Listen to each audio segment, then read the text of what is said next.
General, caiu a linha, estamos de volta com o General Santos Cruz.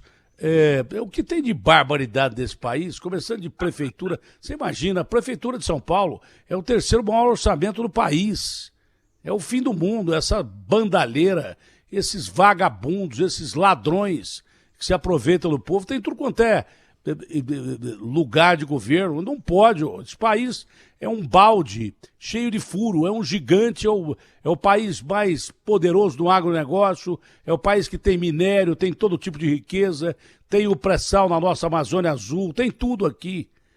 O que tem de melhor é o povo brasileiro, mas nós precisamos ter lei para colocar vagabundos na cadeia, senão você pega esse balde que é grandão, enche d'água, sai pelos furos que tem. São esses marginais que são até reabilitados pela justiça, dando a intenção a impressão que o crime compensa no Brasil. Gedel, 51 milhões num apartamento, Cabral, que vai ter algumas penas anistiadas, porque estão acabando com a Lava Jato e com o controle da corrupção no Brasil. Essa é a grande realidade. Grandes vagabundos aí que roubaram o Brasil. Palocci devolveu 100 milhões, confessou crime. O cara, para devolver 100 milhas, quanto ele levou? Hein? O ex-presidente da Petrobras devolveu 90 pau. Quanto ele levou? Bom, é esse o detalhe. Desculpe a interrupção, comandante, a gente começava por aquela pergunta a respeito, não sei se foi em ressurreição ou não, mas um posicionamento contrário dos chefes militares que resolveram ou sair ou foram exonerados do governo Bolsonaro, os chefes das Forças Armadas, por não concordarem com o presidente e vice-versa. Retornando, então, depois desse problema técnico que nós tivemos aqui, eu estava explicando que o militar, individualmente, ele vota em quem ele quer. A instituição militar, ela não tem apoio formal a candidatos A ou B. Ela respeita o candidato que vencer, que está investido da função de presidente da República, tem o cerimonial correto, tem as medidas de respeito, todos os presidentes tiveram essa deferência aí formal, e tem que ver mas tem que ver que a Força Armada ela não é um instrumento de uso político partidário, de uso na política de rotina, né? Ela pode participar de política de governo, e participa de política de governo, tem que evacuar gente lá no interior da Amazônia, tem que distribuir, levar vacina, tem que atender catástrofes, calamidades que a Defesa Civil, às vezes, sozinha não consegue fazer, entra a Força Armada. Isso é política, política pública. Ela não participa da política de governo, de coisas temporárias, né? E o que aconteceu aí deu essa impressão, mas foi especulação, né? Porque também o governo não explicou por que tirou os ministros militares. Ele não deu informação nenhuma. Trocar um ministro é uma medida política muito simples. Pode ser por pressão partidária, até por pressão familiar, seja lá, por qualquer coisa. Mas os comandantes militares, eles são comandantes operacionais, eles não são elementos que estão na linha política. Eles são pessoas de dentro da organização, com 45 anos de serviço, etc. E, infelizmente, não houve nenhuma informação por parte do governo, e aí a especulação fica solta, né? Agora, no dia seguinte, apareceu um monte de fanáticos na internet dizendo que essas pessoas estavam planejando complô e golpe, etc. Isso aí é absoluta mentira. Aquelas pessoas ali são pessoas que têm 45 anos de serviço, que têm um compromisso institucional, que têm um comportamento, que não vão fazer uma coisa dessa. Então, essa falta de informação do governo e a especulação, principalmente desses fanáticos, né, que tem uma miliciazinha que se comporta como uma milícia dentro do mundo digital, para denegrir as pessoas. Está substituído por pessoas excelentes também, pessoas que vão manter o ritmo institucional e que não vão deixar a Força Armada, eu falo mais assim, o Exército, né? Pelo conhecimento que eu tenho. Eu não posso falar por Força Armada, pelo Exército e tal, porque eu estou aposentado. mas fiquei 47 anos lá dentro e eu conheço as pessoas e conheço a cultura da instituição. Ela não vai fazer uma coisa dessa, não vai fazer uma desonestidade dessas com a autoridade. Em compensação, a autoridade também tem que ter respeito institucional, respeito funcional e respeito pessoal pelas pessoas que exercem as funções. Então, o que está havendo é que nós estamos, infelizmente, vivendo num mundo de desrespeito, né? Houve uma deterioração do respeito pessoal, funcional, nos últimos tempos. Os comandantes foram exonerados, mandados embora ou pediram demissão? Tecnicamente, eu acho que foi pedido de demissão, tecnicamente, né? Mas é claro que isso aí foi por razões que a gente não conhece direito. Mas esse aí é o, é o aspecto menos relevante, né? Porque se eles pediram é porque teve alguma coisa acontecendo ali que não tinha mais condições de harmonia entre a autoridade e aquelas e as pessoas que estavam exercendo a função. Pelo tempo todo de trabalho as Forças Armadas Brasileiras, o senhor sabe muito bem, conhece muito bem como é que funcionam as Forças Armadas Brasileiras. O que o senhor quis dizer que os ministros militares que assumiram agora têm noção absoluta que o papel das Forças Armadas é um papel de Estado e não de governo. Tá? Papel de Estado total e não de governo. É, aquele grupo ali da onde é selecionado o comandante, como foram selecionados aqueles anteriores e agora foram selecionados, esse é um grupo muito pequeno. São as pessoas que chegam no chamado alto comando do Exército, da Marinha, da Força Aérea, né? É um grupo muito pequeno. Na Marinha, eu acho que são apenas 8 ou 9, no Exército são 16 ou 17, e pessoas que vêm de uma avaliação ao longo de toda a vida profissional, mais ou menos 45 anos de vida profissional para chegar nesse ponto. Então, são pessoas que conhecem a instituição, que têm liderança dentro da instituição, que têm formação, que são muito bem preparados para aquela função ali de comandante operacional da força, né? Então, ali, se você vai pegar, a tua chance de pegar uma pessoa excelente, muito alta, porque eles já vêm filtrados, eles já vêm testados e avaliados por 45 anos dentro da instituição. Eles que foram escolhidos agora, de maneiras igual aos anteriores, são pessoas da mais alta qualidade. Confiar, pode, né, que merecem admiração, merecem respeito e que vão manter as coisas, sem dúvida nenhuma, cada coisa no lugar. Comandante, o Garrafa, liga pro Mamãe Falei que o candidato acho que tem interesse em falar com a gente sobre o transporte coletivo aí. Já pode ligar depois do general, a gente fala com ele. General Santos Cruz, como é que foi a sua saída do governo? Como é que o senhor saiu do governo? Acho que não. Cadê o general? Cadê o general ali? Acho que ele foi mexer ali. A minha saída no governo, ela ocorre basicamente porque o presidente da República tem o direito de, assim como ele tem o direito de escolher e nomear os seus ministros, ele tem o direito de dispensar, de exonerar e de substituir. Não tem nada de anormal na substituição. Na exoneração de anormal hoje no Brasil, infelizmente.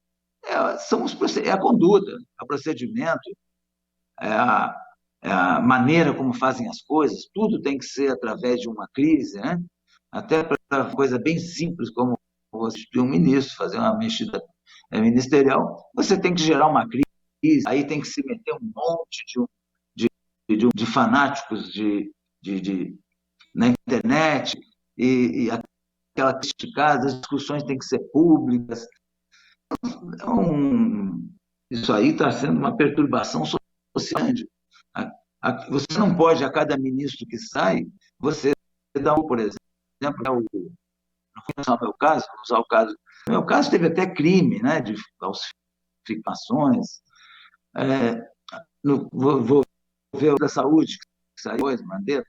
Um meio público, você não precisa, não é para discutir publicamente. Você gasta reservadamente e anular o público, você senão está tumultuando a sociedade. A sociedade fica com a desviada quando nós temos vários problemas sérios. Os nossos problemas hoje são extremamente sérios. Nós temos 3 problemas gravíssimos para manter a atenção. E aí você fica com cada medida que vai tomar. O Ministério da Saúde, outro, ficou 2 meses em crise, fala e fala e fala. Então, não tem método, não tem método, não tem uma tranquilidade para fazer a político, se reduz tudo a ataques pessoais e não a discussão de ideias. Então, hoje é tudo ataque pessoal. Nós estamos vivendo um momento muito ruim no comportamento político, né? Isso é péssimo, onde não se discute ideia. O que você vê é xingamento e palavrão, xingamento.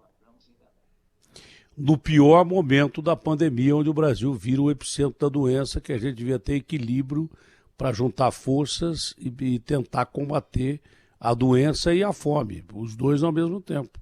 E aí essa confusão total. Isso aí. Mas que diferença há, e aproveitando isso, entre o presidente Jair Bolsonaro, que foi eleito com o senhor e com vários que já não estão mais lá, e o presidente Jair Bolsonaro hoje?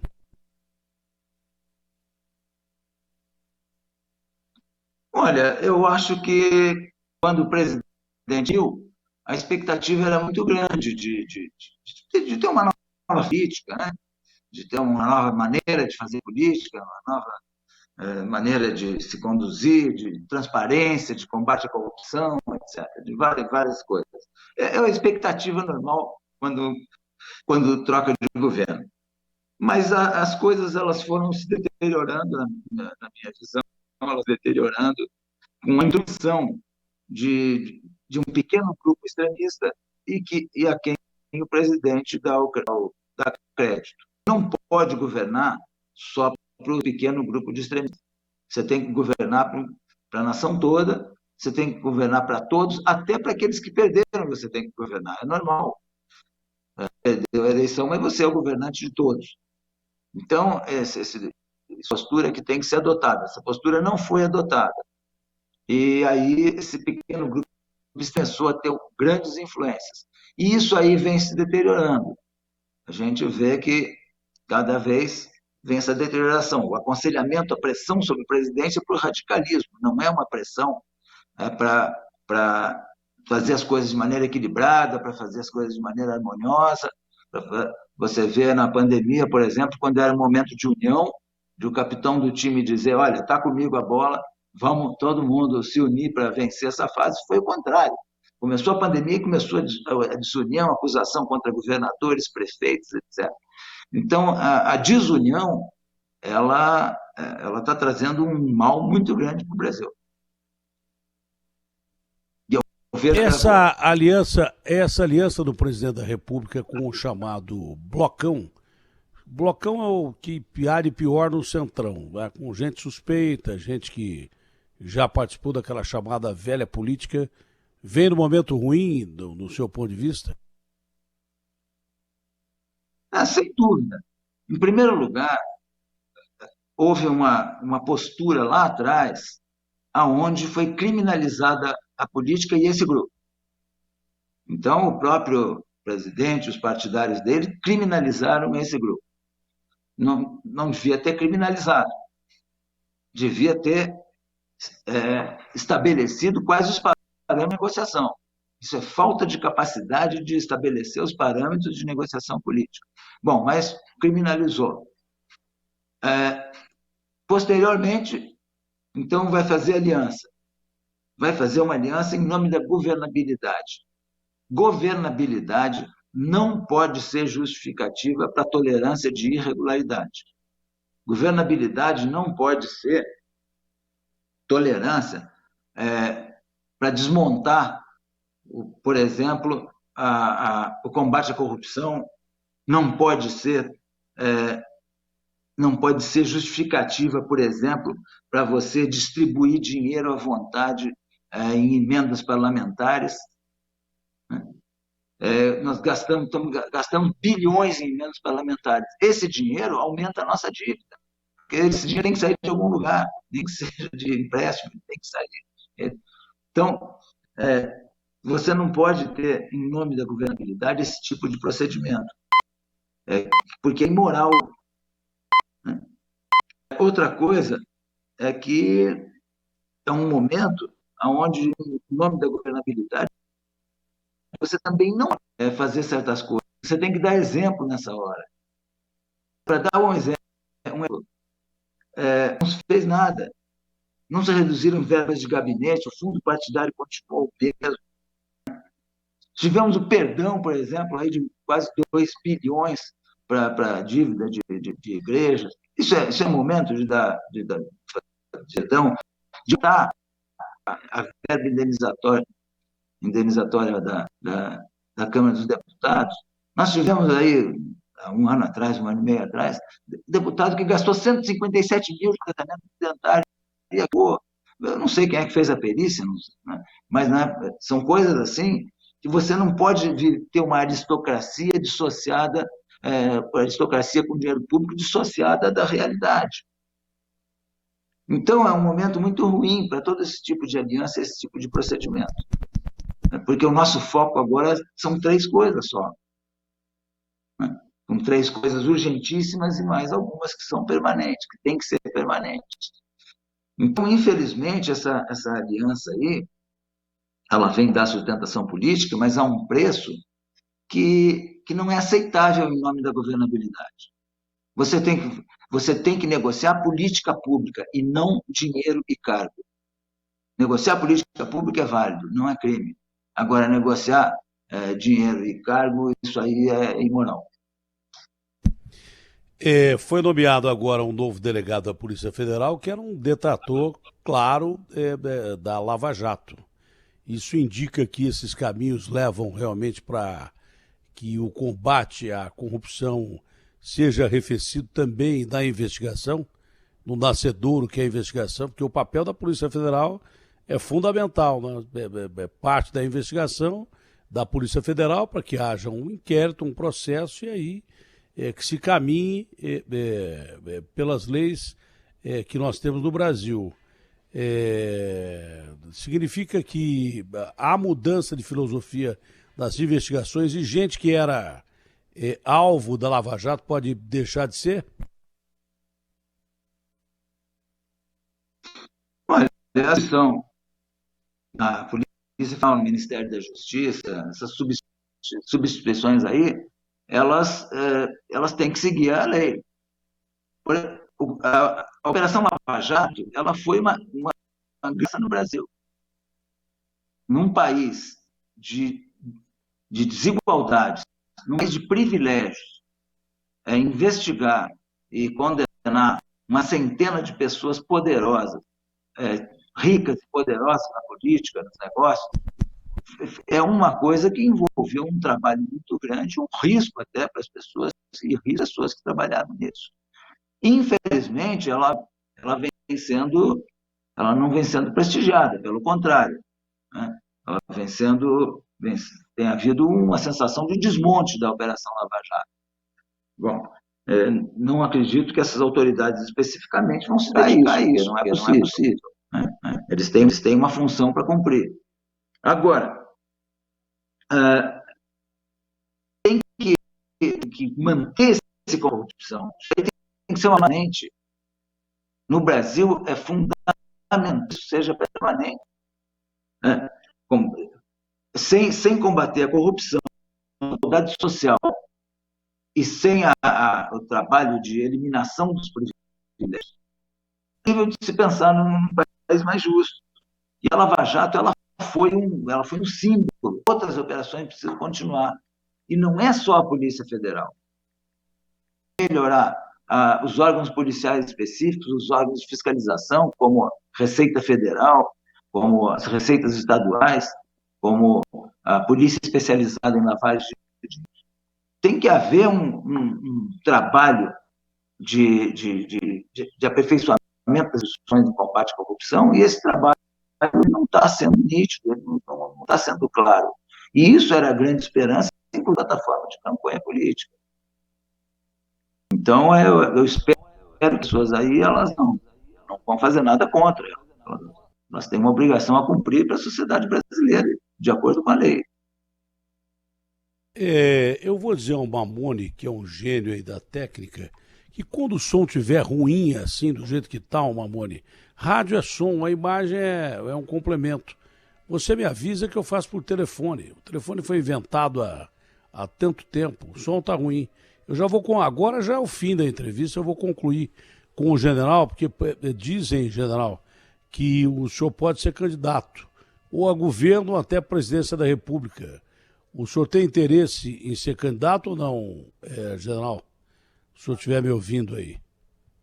Olha, nesse É, a minha ação não é essa, nesse momento. Tá? Nesse momento, a minha motivação é a seguinte: alertar a sociedade de que o, o fanatismo que está sendo incentivado é ruim. Eu vivi 5 anos em área de conflito na América Central e na África, e o fanatismo está a um passo da violência. A nossa sociedade não pode aceitar o fanatismo que está que tá sendo dado. Outra coisa, a instituição onde eu fiquei por 47 anos, o Exército, não pode ser arrastado para a política do dia a dia, para a política de interesses pessoais. Então, essas são minhas duas motivações. Tá? Que a sociedade tem que rejeitar o fanatismo, porque leva à violência sem dúvida, e de que a Força Armada não pode ser arrastada para interesses pessoais. Isso é o que me motiva hoje em toda a ação pública que eu estou tendo. Eu sou um cidadão, né, tenho de me filiar, não sou filiado a partido nenhum. Vou fazer isso talvez na última hora, se fizer, mas o meu interesse é que se tenha melhor resultado aí, principalmente para a parcela mais sofrida da população, e não aceitar esse ambiente que se criou no Brasil de briga permanente. Né? Nós estamos tem um show toda semana que você tem que tumultuar a sociedade. A sociedade precisa de paz para trabalhar, né? As pessoas que estão necessitadas têm que ser auxiliadas, têm que receber apoio.